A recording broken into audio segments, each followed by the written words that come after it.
So let us solve the radial equation.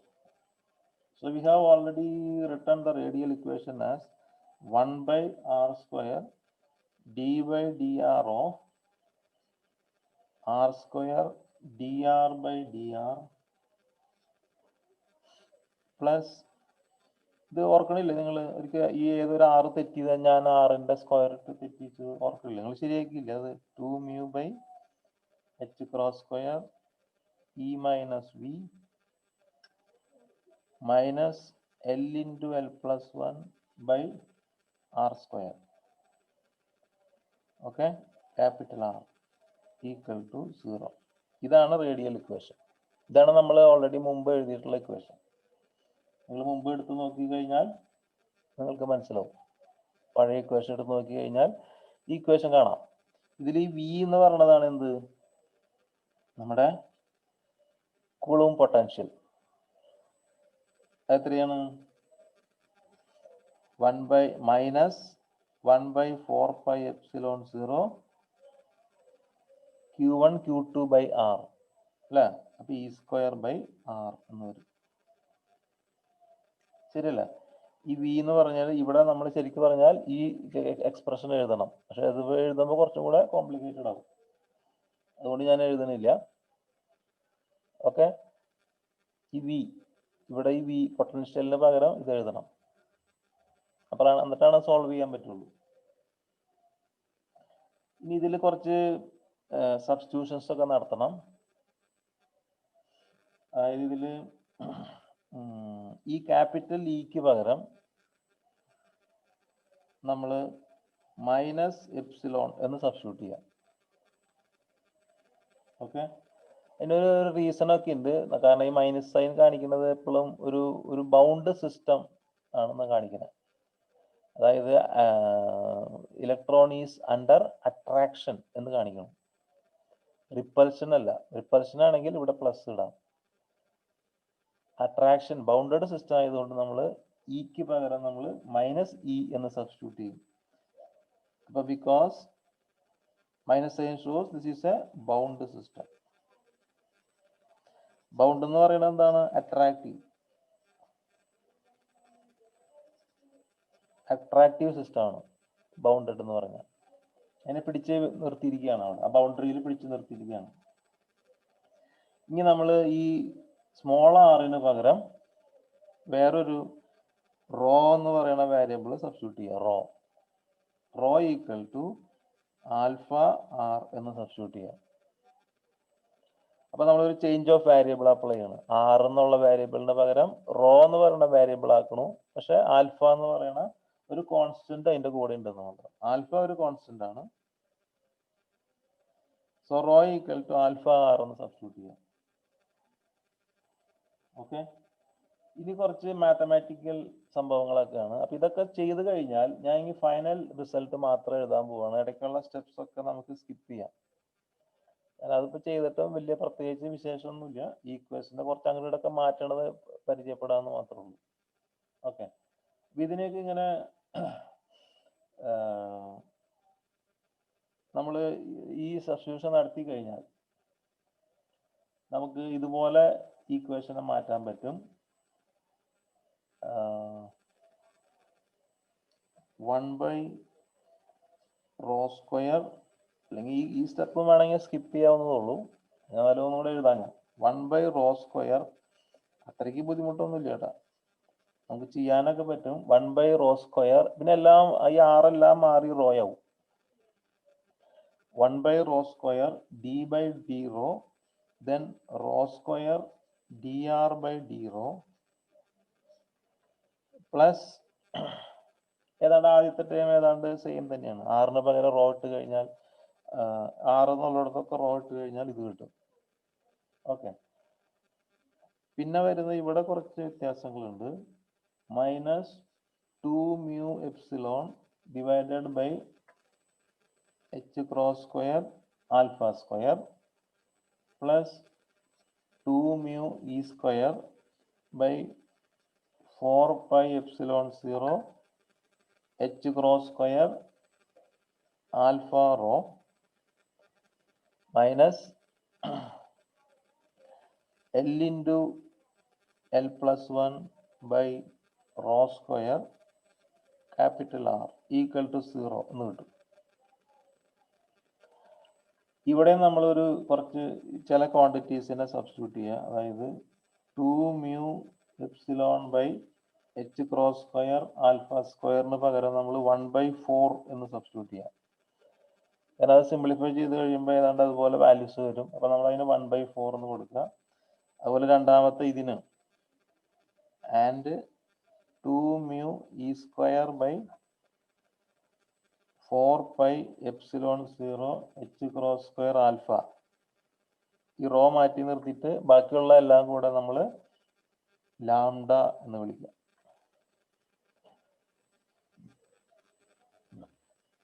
അപ്പോൾ നിങ്ങൾ ഇത് എഴുതിയില്ലെങ്കിലും കുഴപ്പമില്ല കേട്ടോ. ഈ രണ്ട് സ്റ്റെപ്സ് എഴുതിയില്ലെങ്കിലും കുഴപ്പമില്ല. ഫൈനൽ റിസൾട്ട് എഴുതിയാൽ മതി. നമുക്ക് finally we get 1/rho square d by d rho of rho square dr by d rho അതുപോലെ തന്നെ കിട്ടും. ഓക്കെ, മുമ്പത്തെ പോലെ തന്നെ അതിന് വ്യത്യാസമൊന്നുമില്ല. പ്ലസ് ഈ സ്ക്വയർ ബ്രാക്കറ്റിലുള്ള ഈ സംഭവം ഒന്നുകൂടെ ചെറുതാവും, ഇതുപോലെ വരും. 1/4 minus 1/4 plus lambda by rho minus L into L plus 1 divided by rho square R equal to 0 എന്നാവും. അതിന് സിംപ്ലിഫൈഡ് ഫോം കിട്ടും. ഓക്കെ, ഇത് നിങ്ങൾ ഓർത്തിരിക്കണം നല്ലതാണ്. ഇത് എങ്ങനെയെങ്കിലും ഒന്ന് കാണാണ്ട് പഠിച്ച് ഓർത്തിരിക്കുക.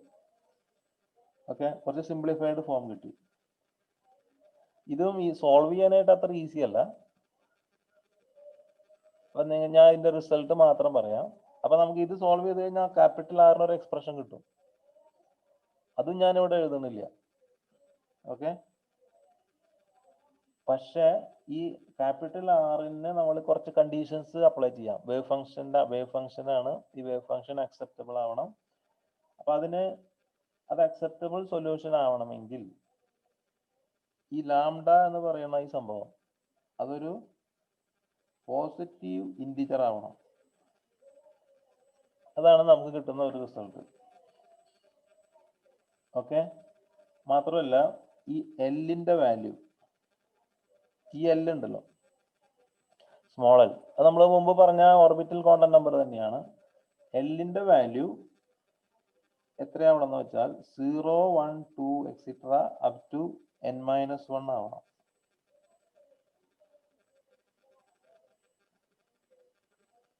ഈ രണ്ട് കണ്ടീഷൻ നമുക്ക് കിട്ടും. മാത്രമല്ല ഈ ലാംഡ എന്ന് പറയുന്നത് പോസിറ്റീവ് ഇൻറ്റിജർ ആണ്. നമുക്ക് അതിനെ n എന്ന് വിളിക്കാം. n, small n, where n equal to 1, 2, 3 etcetera. ഈ n-നാണ് നമ്മൾ എന്ത് പറയുക, പ്രിൻസിപ്പൽ ക്വാണ്ടം നമ്പർ.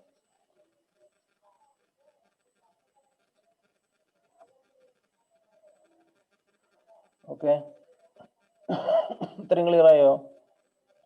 അപ്പൊ ഈ ഇക്വേഷൻ സോൾവ് ചെയ്യും അത്ര ഈസി അല്ല, എന്നാലും സോൾവ് ചെയ്യാൻ പറ്റാണ്ടില്ല, കുറച്ച് ടഫാണെന്നുള്ളൂ. അപ്പൊ നിങ്ങൾ BSc അത് സോൾവ് ചെയ്യണ്ട. സോൾവ് ചെയ്യുമ്പോൾ കിട്ടുന്ന ക്യാപിറ്റൽ ആറിന്റെ അത് അക്സെപ്റ്റബിൾ വേവ് ഫംഗ്ഷൻ ആവണമെങ്കിൽ എന്ത് കണ്ടീഷൻസ് ഒക്കെയാണ് വേണ്ടത് എന്നുള്ളത് മാത്രം നമ്മൾ ഓർത്തിരുന്നാൽ മതി. ലാംഡ എന്ന് പറയുന്നത് ഒരു പോസിറ്റീവ് ഇൻറ്റിജർ ആയിരിക്കണം. മാത്രമല്ല ലാംഡനെ നമുക്ക് n എന്ന് വിളിക്കാം. n equal to positive integer values കൊടുക്കാം, 1, 2, 3 എക്സിട്ര. നെഗറ്റീവ് ആവില്ല. അപ്പൊ നമ്മൾ n-നെ പ്രിൻസിപ്പൽ ക്വാണ്ടം നമ്പർ എന്ന് പറയും. മാത്രമല്ല രണ്ടാമത്തെ കിട്ടുന്ന കണ്ടീഷനാണ് എല്ലിന് ഒരു റെസ്ട്രിക്ഷൻ വരുന്നു. എല്ലിന്റെ വാല്യൂസും നമുക്ക് അതിൽ നിന്ന് കിട്ടും. 0, 1, 2, 3 എക്സിട്ര അപ് ടു എവിടം വരെ പോവാം, n-1 വരെ പോവാം. ഓക്കെ, ഈ രണ്ട് റിസൾട്ടുകൾ വളരെ ഇമ്പോർട്ടൻ്റ് ആണ്. ഇതാണ് നമ്മളെ മറ്റ് ക്ലാസ്സുകളിലൊക്കെ സാധാരണ ഇത് ഈ റിസൾട്ട് വെറുതെ അവർ പഠിപ്പിക്കുള്ളൂ. ഇങ്ങനെ n ഈക്വൽ ടു 1, 2, 3 പക്ഷേ നമുക്ക് ഓർബിറ്റ്സ് കിട്ടി. L equal to 0, 1, 2, 3 up to n-1 orbitals കിട്ടി. പിന്നെ എല്ലിന്റെ കമ്പോണൻസ് ആണ് ml. ക്ലിയർ അല്ലേ? 2l+1 ml വാല്യൂസ് ഉണ്ടാവും. ഓരോ എൽ വാല്യൂവിനും 2l+1 ml വാല്യൂസ് ഉണ്ടാവും. അപ്പോൾ 3 കോണ്ടന്റ് നമ്പർ ഈ ഇത്രയും നമ്മൾ സോൾവ് ചെയ്ത് കഴിഞ്ഞാൽ നമുക്ക് 3 കോണ്ടന്റ് നമ്പർ എമർജ് ചെയ്യും. Principal content number n, orbital content number l, അതുപോലെ നമ്മൾക്ക് മുമ്പ് കിട്ടിയ azimuthal content number or magnetic content number ml. ഈ 3 എണ്ണത്തിന്റെയും 3 കോണ്ടന്റ് നമ്പേഴ്സ് എമർജ് ചെയ്യും. അതിന്റെ ഒക്കെ വാല്യൂസ് നമുക്ക് ഈ ഇത്രയും സോൾവ് ചെയ്ത് കഴിഞ്ഞാൽ കിട്ടും. ഇതൊക്കെ എന്താണെന്ന് നിങ്ങൾക്ക് അറിയാം അല്ലെ? എന്നും എല്ലും ml ഒക്കെ എന്താണെന്ന് നിങ്ങൾക്ക് അറിയാം. കെമിസ്ട്രിക്കാരൊക്കെ നന്നായിട്ട് അത് പറയാറുണ്ട് അല്ലെ? അത് ആക്ച്വലി കിട്ടുന്നത് ഇങ്ങനെയാണ്. ഈ ഷ്രോഡിംഗർ ഇക്വേഷൻ സോൾവ് ചെയ്തിട്ടാണ് അത് കിട്ടുക.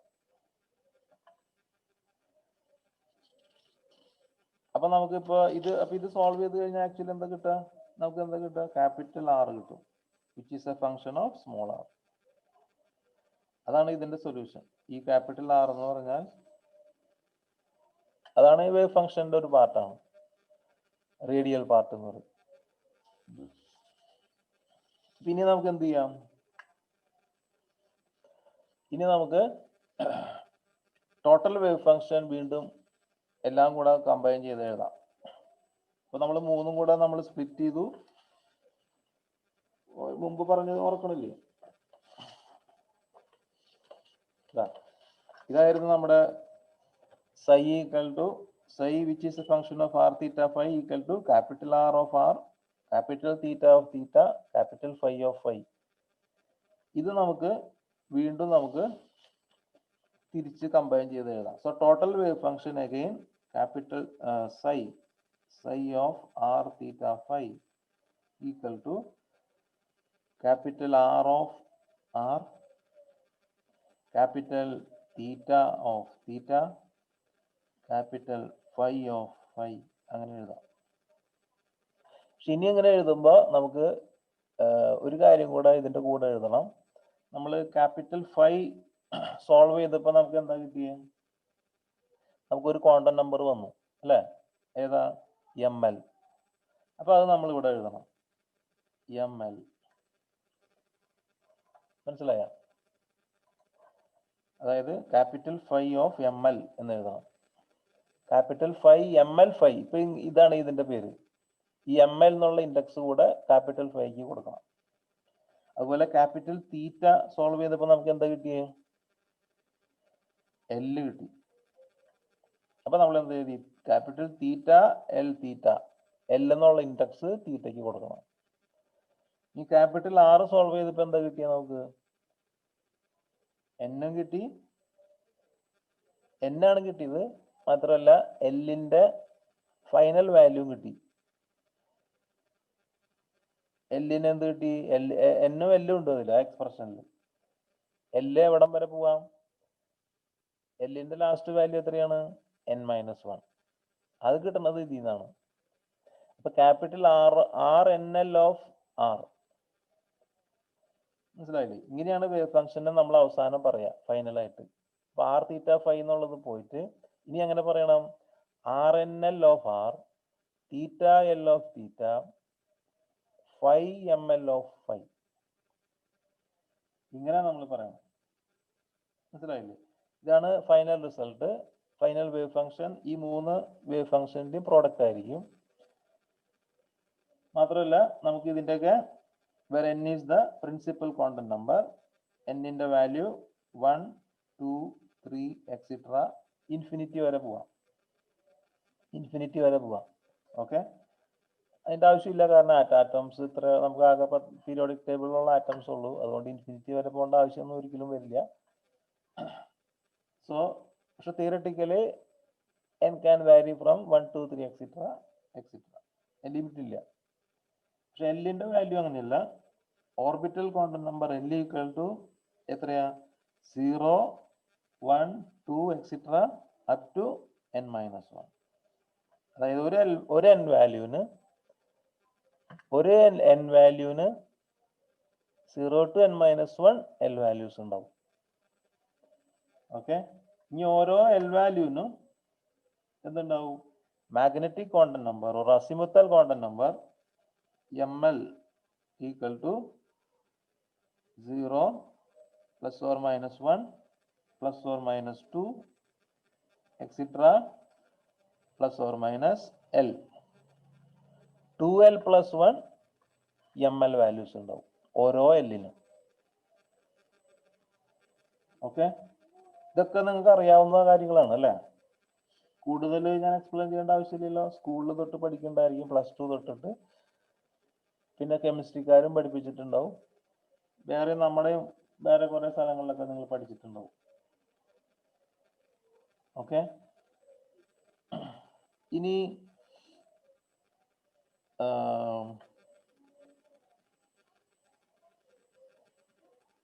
നമ്മുടെ ഈ ലാംഡയുടെ എക്സ്പ്രഷൻ എടുത്തു കഴിഞ്ഞാൽ നമ്മളൊരു ലാംഡ എഴുതിയില്ലേ?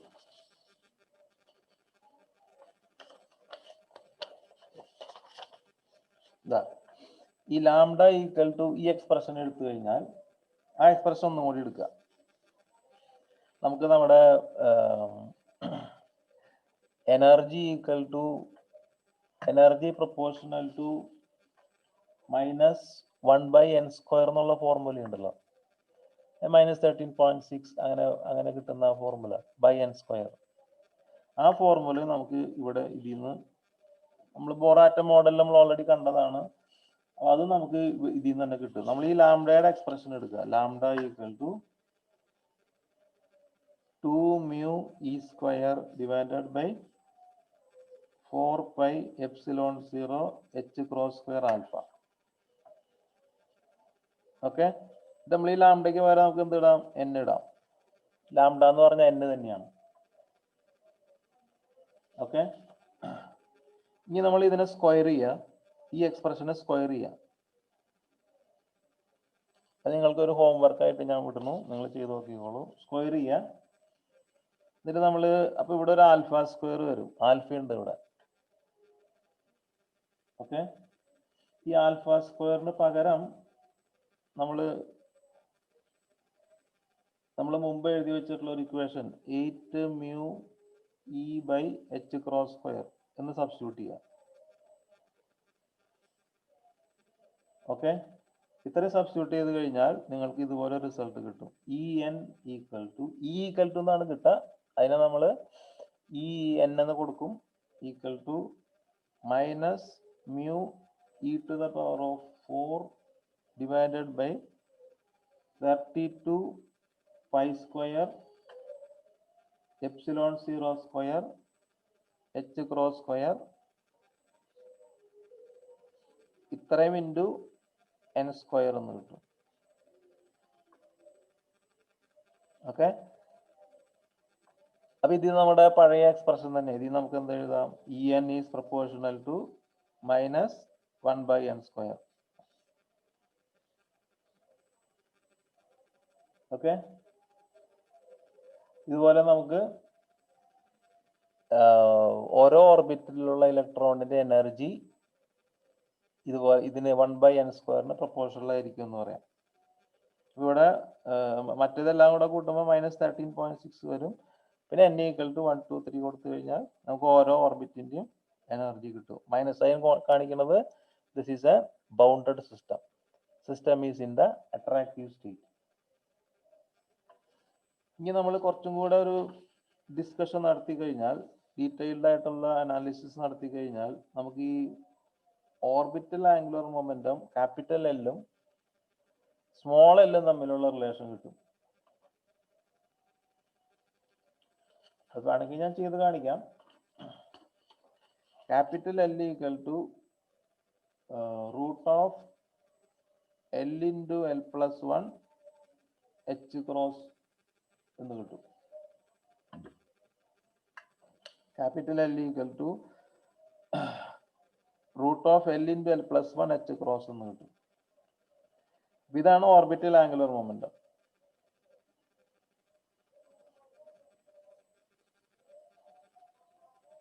ഓക്കെ, സ്മോൾ എൽ എന്ന് പറഞ്ഞാൽ നമ്മൾ നേരത്തെ പറഞ്ഞ പോലെ 0 1 2 3 എക്സെട്ര അപ് ടു n-1.